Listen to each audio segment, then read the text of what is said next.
ಯಾರು ಯಾರು ಅವರು? ಕಾನೂನಿಗಿಂತ ದೊಡ್ಡವರು ಅವರು? Who is Kalladka Prabhakar Bhat? Is he above the ಲಾ?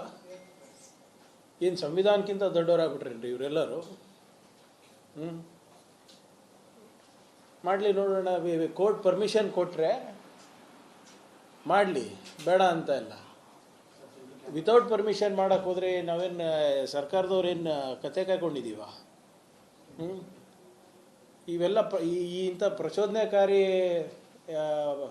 ಹೇಳಿಕೆಗಳನ್ನು ಕೊಡೋದು ಬಿಟ್ಟು ಕಾನೂನು ಪಾಲನೆ ಮಾಡಿದ್ರೆ ಒಳ್ಳೆಯದು ಎಲ್ಲರಿಗೂ, ಅವರಿಗೆ ಅವ್ರ ಸಂಸ್ಥೆಗಳಿಗೆ. ಸುಮ್ಮನೆ ಬಾಯಿಗೆ ಬಂದಂಗೆ ಮಾತಾಡೋಕ್ಕಾಗಲ್ಲ. ಶಾಖೆಗಳಲ್ಲಿ ಮಾತಾಡ್ದಂಗೆ ಪಬ್ಲಿಕ್ನಲ್ಲಿ ಮಾತಾಡಿದ್ರೆ ಕಾನೂನು ಪ್ರಕಾರ ಕ್ರಮ ತಗೋತೀವಿ.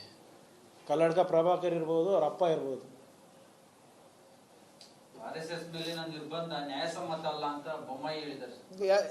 ಬೊಮ್ಮಾಯಿ ಸಾಹೇಬರಿಗೆ ಕಾನೂನಿನ ಅರಿವು ಸಂಪೂರ್ಣವಾಗಿದೆ. ಎಲ್ಲೂ ಕೂಡ ನಾನು RSS ಬ್ಯಾನ್ ಮಾಡಬೇಕು ಅಂತ ಹೇಳೇ ಇಲ್ಲ. ಅದು ರಿಜಿಸ್ಟರೇ ಆಗಿಲ್ಲ ಅಂದರೆ ಬ್ಯಾನ್ ಹೆಂಗೆ ಮಾಡ್ತೀರಾ? ಆಮೇಲೆ SR ಬೊಮ್ಮಾಯಿ ಅವರ ಜಜ್ಮೆಂಟ್ ಓದ್ಬಿಡಿ. SR ಬೊಮ್ಮಾಯಿ ಏನು ಒಂದು ಮಹತ್ವದ ತೀರ್ಪು ಇಡೀ ದೇಶಕ್ಕೆ ಬಂದಿದೆ. ಆ ಜಜ್ಮೆಂಟ್ನಲ್ಲಿ ಸಂವಿಧಾನದ ಬಗ್ಗೆ ಮತ್ತು ಜಾತ್ಯತೀತ ತತ್ವದ ಬಗ್ಗೆ ಏನಿದೆ ಅಂತ ಬೊಮ್ಮಾಯಿ ಸಾಹೇಬರು ಓದ್ಬಿಟ್ರೆ ಕರೆಕ್ಟಾಗಿ BJP ಬಿಟ್ಟು ಬಂದುಬಿಡ್ತಾರೆ. Is a very learned man Bommai ಸಾಹೇಬರು. ಅವರಿಗೆಲ್ಲನೂ ಅರಿವಿದೆ. ಪಾಪ ಏನು ಮಾಡೋದು, ಪಾರ್ಟಿ ಚೌಕಟ್ಟಿನಲ್ಲಿ ಇರಬೇಕು ಅಂದ್ಬಿಟ್ಟು RSSಗೆ ನಮಗೆ ಬೈಯೋದು RSSಗೆ ಸಮರ್ಥನೆ ಮಾಡ್ಕೊಳೋದು ನಮಗೆ ಬೈಯೋದು ಅನಿವಾರ್ಯತೆ ಇದೆ ಅಷ್ಟೇ. ಬಟ್ SR ಬೊಮ್ಮಾಯಿ ಅವ್ರ ಜಜ್ಮೆಂಟ್ ಓದ್ಬಿಟ್ರೆ ಅವರೇ BJP ಬಿಟ್ಟು ಬರ್ತಾರೆ. ಇರ್ಬೋದು, ಯಾಕೆ ನಾನು ಹೇಳಿಲ್ವಾ? ಅವರು ಏನು ಈ ಎಕನಾಮಿಕ್ಸ್ ಬಗ್ಗೆ ಇರ್ಬೋದು, ಇರಿಗೇಷನ್ ಬಗ್ಗೆ ಇರ್ಬೋದು, ನಿಮ್ಮ ಫೆಡ್ರಲ್ ಸ್ಟ್ರಕ್ಚರ್ ಬಗ್ಗೆ ಇರ್ಬೋದು, ಭಾಳ ಚೆನ್ನಾಗಿ ಮಾತಾಡ್ತಾರೆ. ನೀವು ಸದನದಲ್ಲಿ ನೋಡಿದ್ದೀವಲ್ಲ. ಆದರೆ ದುರ್ದೈವ ಏನಪ್ಪ ಅಂದರೆ, ಅವರ ಹಿರಿಯರ ಏನು ಹೋರಾಟ ಇತ್ತು SR ಬೊಮ್ಮಾಯಿ ಸಾಹೇಬರದು, ಸುಪ್ರೀಂ ಕೋರ್ಟ್ ತನಕ ಹೋಗಿತ್ತು. ಆ ಜಜ್ಮೆಂಟ್ಗಳನ್ನು ನೀವು ಓದ್ಬಿಟ್ರೆ ಆವಾಗ ಸಂವಿಧಾನದ ಮೌಲ್ಯ, ಜಾತ್ಯತೀತ ಹೇಗೆ ನಮ್ಮ ಸಮಾಜದಲ್ಲಿ ಇದೆ ಅಂದ್ಬಿಟ್ಟು ಭಾಳ ಚೆನ್ನಾಗಿ ಉಲ್ಲೇಖಿಸಿದ್ದಾರೆ. ಕಲಬುರ್ಗಿ ಅಧಃಪತನಕ್ಕೆ ಮಲ್ಲಿಕಾರ್ಜುನ್ ಕೊಡುಗೆನೇ ಹೆಚ್ಚಿದೆ ಅಲ್ವಾ? ಯಾರ್ದು? ಕಲಬುರ್ಗಿ ಅಧಃಪತನಕ್ಕೆ ಯಾವ ಪತ್ರ? ಕಲಬುರ್ಗಿ ಅಧಃಪತನ ಅದು ಯಾವ ನೋಡಿ, ಡೇಟಾ ಏನಿದೆ ಮಲ್ಲಿಕಾರ್ಜುನ್ ಖರ್ಗೆ ಅವರ ಕೊಡುಗೆ ಹೆಚ್ಚಿದೆ ನೋಡಿ. ಇವರಿಗೆ ಸುನಿಲ್ ಕುಮಾರ್ ಇರ್ಬೋದು, BJP ಅವರು ಇರ್ಬೋದು, ಇವರೆಲ್ಲರೂ ಏನು ಕಲಬುರ್ಗಿ ನೋಡಿದಾರಾ? ಆಮೇಲೆ ಅದು ಆದಾಯ ಪತನ, ಇದು ಡೇಟಾ ಯಾವುದು ಡೇಟಾ ಅದು ಇನ್ನೂ ವೆರಿಫೈ ಮಾಡಿದಾರ ಅವರು? Yes, we are the one of the most backward regions in India. ಅದಕ್ಕೆ ಹಿಸ್ಟಾರಿಕಲ್ ರೀಸನ್ಸ್ ಇದೆ. ವಿದರ್ಭ ಇರ್ಬೋದು, ಪಾರ್ಟ್ಸ್ ಆಫ್ ತೆಲಂಗಾಣ ಇರ್ಬೋದು, ನಮ್ಮ ಕಲ್ಯಾಣ ಕರ್ನಾಟಕ ಇರ್ಬೋದು. ಅದಕ್ಕೆ ತಾನೇ ಆರ್ಟಿಕಲ್ 371J ಬಂದಿದ್ದು. ಇವ್ರಿಗೆ ಸ್ವಲ್ಪನ ಕಾಮನ್ ಸೆನ್ಸ್ ಇದೆಯಾ BJP ಅವರಿಗೆ?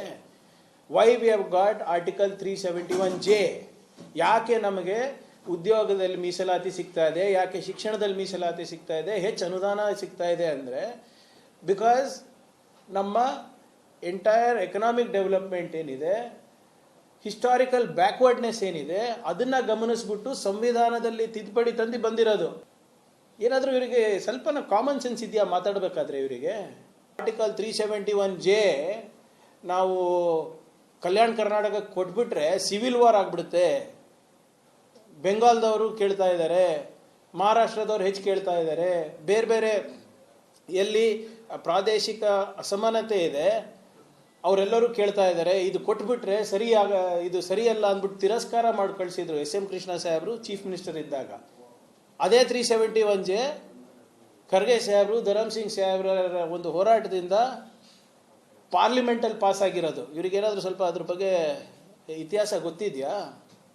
Because we are historically backward, ಅದಕ್ಕೆ ಎಕನಾಮಿಕಲಿ ಬ್ಯಾಕ್ವರ್ಡ್. ನಿಮಗೆಲ್ಲ ಇದು ಬೇರೆ ಬೇರೆ ಸಂಸ್ಥಾನಗಳಿದ್ರಪ್ಪ, ನಮ್ಮ ಕಡೆ ಇರಲಿಲ್ಲ. ಇವರಿಗೇನಾದರೂ ಅದ್ರ ಬಗ್ಗೆ ಅರಿವು ಇದ್ದರೆ, ಚರ್ಚೆಗೆ ಬರೋಕ್ಕೆ ರೆಡಿ ಇದ್ದರೆ, we are ready to discuss. ಹೇಗಿತ್ತು ಏನಿತ್ತು? ರೈಲ್ವೆ ಡಿವಿಷನ್ ಮಾಡಿಸಿದ್ರಲ್ಲಪ್ಪ ಖರ್ಗೆ ಸಾಹೇಬರು, ಯಾಕೆ ಕ್ಯಾನ್ಸಲ್ ಮಾಡಿದ್ರಿ ನಿಮ್ಮ ಬಿ ಜೆ ಪಿದವರು? ಹಾಂ, IIT ರಾಯಚೂರಿಗೆ ಬೇಡಿಕೆ ಇದೆ, ಯಾಕೆ ಕೊಡಿಸ್ತಾ ಇಲ್ಲ ನೀವು? ರೈಲ್ವೆ ಫ್ಯಾಕ್ಟ್ರಿ ಒಂದು ಯಾದಗಿರಿನಲ್ಲಿ ಖರ್ಗೆ ಸಾಹೇಬರು ಹಾಕಿದ್ರು, ಅದರದ್ದು ಪ್ರೊಡಕ್ಷನ್ ಯಾಕೆ ಕಮ್ಮಿ ಮಾಡಿದ್ರಿ? ಫಾರ್ಮಾ ಕಂಪನಿಗಳು ಇವತ್ತು ಕಡೇಚೂರು ಇಂಡಸ್ಟ್ರಿಯಲ್ ಏರಿಯಾ ಕಡೆ ಮುಖ ಮಾಡ್ತಾ ಇದೆ ಅಂದರೆ ಅದಕ್ಕೆ ಖರ್ಗೆ ಸಾಹೇಬ್ರ ಕಾರಣ. ನಿಮ್ಮ ಕೊಡುಗೆ ಏನಿದೆ? ಅದಕ್ಕೆ 371 ತಿರಸ್ಕಾರ ಮಾಡಿದ್ರಿ, ಅದಕ್ಕೆ ಅನುದಾನ ತಿರಸ್ಕಾರ ಮಾಡಿದ್ರಿ. ನಮಗೇನು ಉದ್ಯೋಗದಲ್ಲಿ ಮೀಸಲಾತಿ ಬರಬೇಕು, ದಿನ ನಮ್ಮ ಹುಡುಗರು ಕೋರ್ಟ್ ಅಲ್ದಾಡ್ತಾ ಇದ್ದಾರೆ. ಯಾಕಂದರೆ ನಿಮ್ಮಂಥ ಶಾಸಕರೆಲ್ಲರೂ ಅದಕ್ಕೆ ಅಡ್ಡಿಪಡಿಸ್ತಾ ಇದ್ದೀರಾ, ಕಾನೂನು ತೊಡಕನ್ನು ತಂದು. ಇದ್ರ ಬಗ್ಗೆ ಚರ್ಚೆ ಮಾಡೋಂಗಿದ್ರೆ ಬನ್ನಿ, ಹೋಗಿ ನೋಡ್ಕೊಂಡು ಬನ್ನಿ. ಈಗ ಸೆಂಟ್ರಲ್ ಯೂನಿವರ್ಸಿಟಿ ಮಾಡಿಸಿದ್ಯಾರಪ್ಪ? ಇವರಾ? BJP ಅವರಾ? ಖರ್ಗೆ ಸಾಹೇಬರು ಮಾಡಿಸಿದ್ದು. ಇವಾಗ ಏನು ಮಾಡ್ತಿದ್ದೀರಾ? ಅದು ಸೆಂಟ್ರಲ್ ಯೂನಿವರ್ಸಿಟಿ ನಮ್ಮ ಭಾಗ ಹಿಂದುಳಿದ ಭಾಗ ಇದೆ, ಅಲ್ಲಿ ಎಲ್ಲ ಭಾಗದ ಜನರು ಬಂದು ಅಲ್ಲಿ ಓದಕ್ಕೆ ಮಾಡಂದ್ರೆ ಅದು RSS ಶಾಖ ಮಾಡಿಟ್ಟಿದ್ದೀರಲ್ರಿ. ನಾಚಿಕೆ ಬರಲ್ವಾ ನಿಮಗೆ ಮಾತಾಡೋಕ್ಕೆ? ಹಾಂ, ಇವ್ರ ಕೊಡುಗೆ ಏನಿದೆ BJP ಅವ್ರದ್ದು? ಒಂದು ಮಂತ್ರಿ ಸ್ಥಾನ ಕೊಟ್ಟಿದ್ದಾರೆ ಸರ್ ಕಲಬುರಗಿಗೆ. ಇಷ್ಟು ಸರಿ ಅಧಿಕಾರ ಬಂದಾಗೆಲ್ಲ ಕಲಬುರಗಿಗೆ ಬೀದರಿಗೆ ಒಂದೇ ಒಂದು ಮಂತ್ರಿ ಫಿಕ್ಸು. ಯಾವುದು? ಪಶುಸಂಗೋಪನೆ, ದನ ಕಾಯ ಮಂತ್ರಿಗಳೇ ಫಿಕ್ಸು BJPನಲ್ಲಿ. ಅದು ಒಂದೇ ಖಾತೆ ಕೊಡೋದು ನಮಗೆ BJP ಅಧಿಕಾರದಲ್ಲಿದ್ದಾಗ. ಯಾರಿಗೆ ಮಾಡಿದ್ದಾರೆ ಹೇಳಿ ನಮ್ಮ ಕಡೆ ಮಂತ್ರಿಗಳು? ಜಿಲ್ಲಾ ಉಸ್ತುವಾರ ಜಿಲ್ಲೆಯಿಂದ ಒಂದು ಮಂತ್ರಿ ಮಾಡೋ ಯೋಗ್ಯತೆ ಇರಲಿಲ್ಲ ನಿಮಗೆ. ನೀವು ಮಾತಾಡ್ತೀರೇನ್ರಿ ಕಾಂಗ್ರೆಸ್ ಬಗ್ಗೆ? ಬರಲಿ, ಈಗ ಅಷ್ಟೆಲ್ಲ ಅಣೆಕಟ್ಟುಗಳು ಬಂದಿವೆ ಅಲ್ಲ, ನಾರಾಯಣಪುರದಿಂದ ಹಿಡ್ಕೊಂಡು ನಿಮ್ಮ ಸನ್ನತಿ ತನಕ ಅವೆಲ್ಲ BJP ಮಾಡಿದ್ದ. ಕರೋನಾ ಸಂದರ್ಭದಲ್ಲೆಲ್ಲ ನೀವು ನಿಮ್ಮ ಲೀಡರ್ಗಳು ನಿಮ್ಮ ಕಾರ್ಯಕರ್ತರೆಲ್ಲ ಅಡ್ಮಿಟ್ ಆಗಿದ್ದು ಯಾವ hospital? Kalaburagi institute of medical sciences got in by Congress party, ESIC got in by Congress party, Jayadeva got in by Congress party. ಅಲ್ಲಿ ಹೋಗಿ ನಮ್ಮ ಹಾಸ್ಟೆಲ್ಗಳು ನೋಡ್ಕೊಂಡು ಬನ್ನಿ, ಸೋಷಿಯಲ್ ವೆಲ್ಫೇರ್ ಇದ್ದಾಗ ನಾವೇನೇನು ಮಾಡಿದ್ದೀವಿ ಅಂತ. ಸುಮ್ಮನೆ ಪುಕ್ಸಟ್ಟೆ ಪ್ರಚಾರದಗೋಸ್ಕರ ಬಾಯಿಗೆ ಬಂದಂಗೆ ಮಾತಾಡೋದಲ್ಲ. Will have data. ಕಂಪೇರ್ ಮಾಡೋಣ ಅಂದರೆ ಕಂಪೇರ್ ಮಾಡೋಣ. ಯಾರವರು? ಕಾನೂನಿಗಿಂತ ದೊಡ್ಡವರು ಅವರು? Who is Kalladka Prabhakar Bhat? Is he above the law? ಏನು ಸಂವಿಧಾನಕ್ಕಿಂತ ದೊಡ್ಡವರಾಗ್ಬಿಟ್ರೇನ್ರಿ ಇವರೆಲ್ಲರೂ? ಮಾಡಲಿ, ನೋಡೋಣ. ಕೋರ್ಟ್ ಪರ್ಮಿಷನ್ ಕೊಟ್ಟರೆ ಮಾಡಲಿ, ಬೇಡ ಅಂತ ಇಲ್ಲ. ವಿತೌಟ್ ಪರ್ಮಿಷನ್ ಮಾಡೋಕ್ಕೆ ಹೋದರೆ ನಾವೇನು ಸರ್ಕಾರದವ್ರೇನು ಕತೆ ಕಾಯ್ಕೊಂಡಿದ್ದೀವ? ಇವೆಲ್ಲ ಇಂಥ ಪ್ರಚೋದನೆಕಾರಿ ಹೇಳಿಕೆಗಳನ್ನು ಕೊಡೋದು ಬಿಟ್ಟು ಕಾನೂನು ಪಾಲನೆ ಮಾಡಿದ್ರೆ ಒಳ್ಳೆಯದು ಎಲ್ಲರಿಗೂ, ಅವರಿಗೆ, ಅವ್ರ ಸಂಸ್ಥೆಗಳಿಗೆ. ಸುಮ್ಮನೆ ಬಾಯಿಗೆ ಬಂದಂಗೆ ಮಾತಾಡೋಕ್ಕಾಗಲ್ಲ. ಶಾಖೆಗಳಲ್ಲಿ ಮಾತಾಡ್ದಂಗೆ ಪಬ್ಲಿಕ್ನಲ್ಲಿ ಮಾತಾಡಿದ್ರೆ ಕಾನೂನು ಪ್ರಕಾರ ಕ್ರಮ ತಗೋತೀವಿ. ಕಲ್ಲಡ್ಕ ಪ್ರಭಾಕರ್ ಇರ್ಬೋದು, ಅವ್ರ ಅಪ್ಪ ಇರ್ಬೋದು. RSS ಮೇಲಿನ ನಿರ್ಬಂಧ ನ್ಯಾಯಸಮ್ಮತ ಅಲ್ಲ ಅಂತ ಬೊಮ್ಮಾಯಿ ಹೇಳಿದ್ದಾರೆ. ಬೊಮ್ಮಾಯಿ ಸಾಹೇಬರಿಗೆ ಕಾನೂನಿನ ಅರಿವು ಸಂಪೂರ್ಣವಾಗಿದೆ. ಎಲ್ಲೂ ಕೂಡ ನಾನು RSS ಬ್ಯಾನ್ ಮಾಡಬೇಕು ಅಂತ ಹೇಳೇ ಇಲ್ಲ. ಅದು ರಿಜಿಸ್ಟರೇ ಆಗಿಲ್ಲ ಅಂದರೆ ಬ್ಯಾನ್ ಹೆಂಗೆ ಮಾಡ್ತೀರಾ? ಆಮೇಲೆ SR ಬೊಮ್ಮಾಯಿ ಅವರ ಜಜ್ಮೆಂಟ್ ಓದ್ಬಿಡಿ. SR ಬೊಮ್ಮಾಯಿ ಏನು ಒಂದು ಮಹತ್ವದ ತೀರ್ಪು ಇಡೀ ದೇಶಕ್ಕೆ ಬಂದಿದೆ.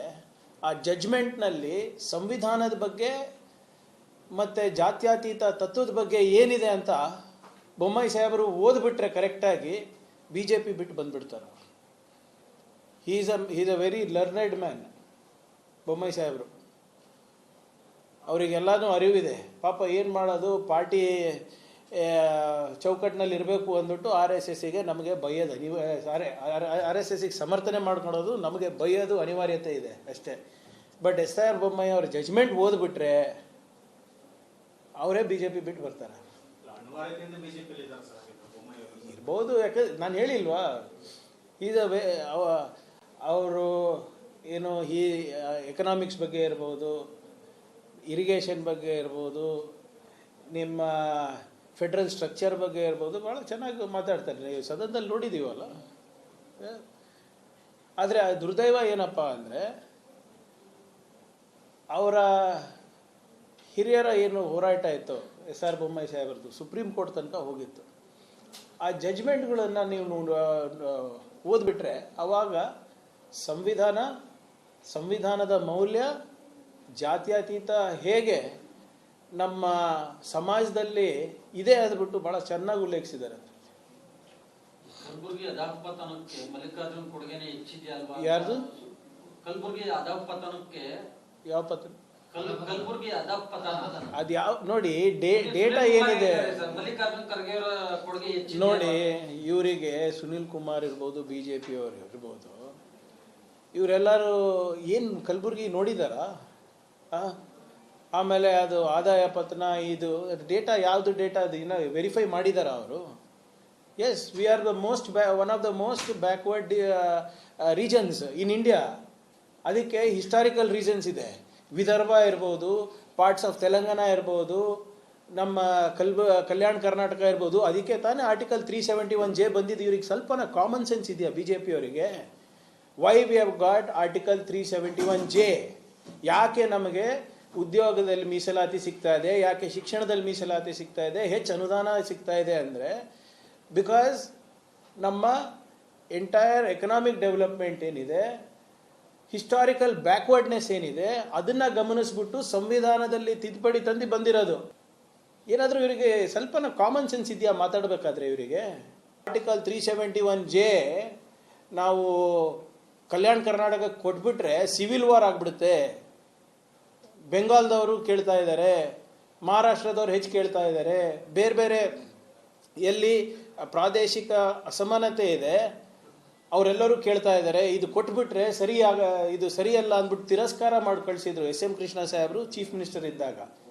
ಅದೇ 371J ಖರ್ಗೆ ಸಾಹೇಬರು, ಧರಮ್ ಸಿಂಗ್ ಸಾಹೇಬ್ರ ಒಂದು ಹೋರಾಟದಿಂದ ಪಾರ್ಲಿಮೆಂಟಲ್ಲಿ ಪಾಸ್ ಆಗಿರೋದು. ಇವ್ರಿಗೇನಾದರೂ ಸ್ವಲ್ಪ ಅದ್ರ ಬಗ್ಗೆ ಇತಿಹಾಸ ಗೊತ್ತಿದೆಯಾ? Because we are historically backward, ಅದಕ್ಕೆ ಎಕನಾಮಿಕಲಿ ಬ್ಯಾಕ್ವರ್ಡ್. ನಿಮಗೆಲ್ಲ ಇದು ಬೇರೆ ಬೇರೆ ಸಂಸ್ಥಾನಗಳಿದ್ರಪ್ಪ, ನಮ್ಮ ಕಡೆ ಇರಲಿಲ್ಲ. ಇವ್ರಿಗೆ ಏನಾದರೂ ಅದ್ರ ಬಗ್ಗೆ ಅರಿವು ಇದ್ದರೆ, ಚರ್ಚೆಗೆ ಬರೋಕ್ಕೆ ರೆಡಿ ಇದ್ದರೆ, we are ready to discuss. ಹೇಗಿತ್ತು ಏನಿತ್ತು? ರೈಲ್ವೆ ಡಿವಿಷನ್ ಮಾಡಿಸಿದ್ರಲ್ಲಪ್ಪ ಖರ್ಗೆ ಸಾಹೇಬರು, ಯಾಕೆ ಕ್ಯಾನ್ಸಲ್ ಮಾಡಿದ್ರಿ ನಿಮ್ಮ ಬಿ ಜೆ ಪಿದವರು? IIT ರಾಯಚೂರಿಗೆ ಬೇಡಿಕೆ ಇದೆ, ಯಾಕೆ ಕೊಡಿಸ್ತಾ ಇಲ್ಲ ನೀವು? ರೈಲ್ ವೀಲ್ ಫ್ಯಾಕ್ಟ್ರಿ ಒಂದು ಯಾದಗಿರಿನಲ್ಲಿ ಖರ್ಗೆ ಸಾಹೇಬರು ಹಾಕಿದ್ರು, ಅದರದ್ದು ಪ್ರೊಡಕ್ಷನ್ ಯಾಕೆ ಕಮ್ಮಿ ಮಾಡಿದ್ರಿ? ಫಾರ್ಮಾ ಕಂಪನಿಗಳು ಇವತ್ತು ಕಡೇಚೂರು ಇಂಡಸ್ಟ್ರಿಯಲ್ ಏರಿಯಾ ಕಡೆ ಮುಖ ಮಾಡ್ತಾ ಇದೆ ಅಂದರೆ ಅದಕ್ಕೆ ಖರ್ಗೆ ಸಾಹೇಬ್ರ ಕಾರಣ. ನಿಮ್ಮ ಕೊಡುಗೆ ಏನಿದೆ ಅದಕ್ಕೆ? 371 ತಿರಸ್ಕಾರ ಮಾಡಿದ್ರಿ, ಅದಕ್ಕೆ ಅನುದಾನ ತಿರಸ್ಕಾರ ಮಾಡಿದ್ರಿ. ನಮಗೇನು ಉದ್ಯೋಗದಲ್ಲಿ ಮೀಸಲಾತಿ ಬರಬೇಕು, ದಿನ ನಮ್ಮ ಹುಡುಗರು ಕೋರ್ಟ್ ಅಲ್ದಾಡ್ತಾ ಇದ್ದಾರೆ. ಯಾಕಂದರೆ ನಿಮ್ಮಂಥ ಶಾಸಕರೆಲ್ಲರೂ ಅದಕ್ಕೆ ಅಡ್ಡಿಪಡಿಸ್ತಾ ಇದ್ದೀರಾ, ಕಾನೂನು ತೊಡಕನ್ನು ತಂದು.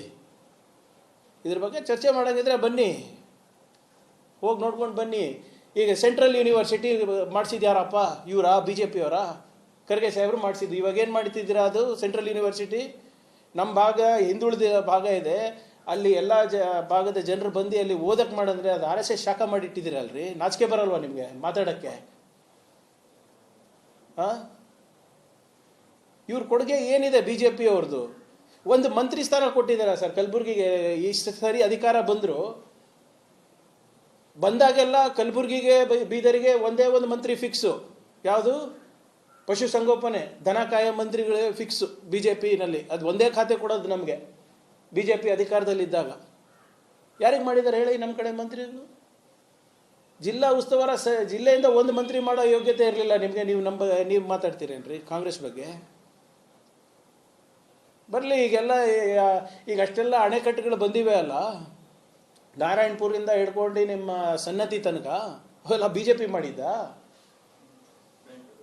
ಕರೋನಾ ಸಂದರ್ಭದಲ್ಲೆಲ್ಲ ನೀವು ನಿಮ್ಮ ಲೀಡರ್ಗಳು ನಿಮ್ಮ ಕಾರ್ಯಕರ್ತರೆಲ್ಲ ಅಡ್ಮಿಟ್ ಆಗಿದ್ದು ಯಾವ hospital? Kalaburagi institute of medical sciences got in by Congress party, ESIC got in by Congress party, Jayadeva got in by Congress party. ಅಲ್ಲಿ ಹೋಗಿ ನಮ್ಮ ಹಾಸ್ಟೆಲ್ಗಳು ನೋಡ್ಕೊಂಡು ಬನ್ನಿ, ಸೋಷಿಯಲ್ ವೆಲ್ಫೇರ್ ಇದ್ದಾಗ ನಾವೇನೇನು ಮಾಡಿದ್ದೀವಿ ಅಂತ. ಸುಮ್ಮನೆ ಪುಕ್ಸಟ್ಟೆ ಪ್ರಚಾರದಗೋಸ್ಕರ ಬಾಯಿಗೆ ಬಂದಂಗೆ ಮಾತಾಡೋದಲ್ಲ. ವಿಲ್ ಹ್ಯಾವ್ ಡೇಟಾ ಕಂಪೇರ್ ಮಾಡೋಣ ಅಂದರೆ ಕಂಪೇರ್ ಮಾಡೋಣ.